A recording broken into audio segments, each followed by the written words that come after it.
ஒரு நாள் மிகவும் தாகமாக இருந்த எறும்பு ஒன்று அருகில் இருந்த ஆற்றில் நீரருந்த சென்றது.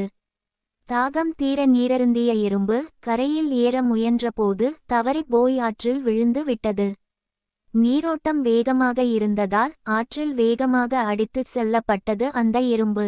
நீரில் தத்தளித்த எறும்பு உதவிக்காக துடித்து அலறியது.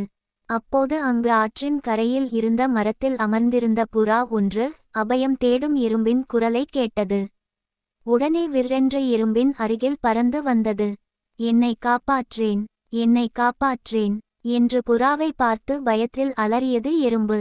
சற்று நேரம் யோசித்த புறா வேகமாக மரத்தின் கிளையில் இருந்த இலைகள் ஒவ்வொன்றாக பறித்து நீரில் எறும்பு இருந்த இடத்திற்கு அருகில் போட்டது.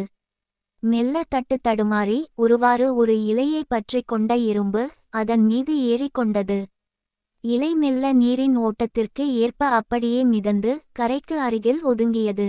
மெல்ல கரையில் ஏறிக்கொண்டு தனக்கு உதவிய புறாவினைக் கண்டு எனக்கு உதவியதற்கு மிக்க நன்றி என்றது. அதன் பின் புறாவும் எறும்பும் அவரவர் வழியில் சென்றனர். சில நாட்களுக்குப் பின் ஒரு நாள் காட்டில் வேட்டையாட வந்த வேடனொருவனின் கண்ணில் புறா பட்டது.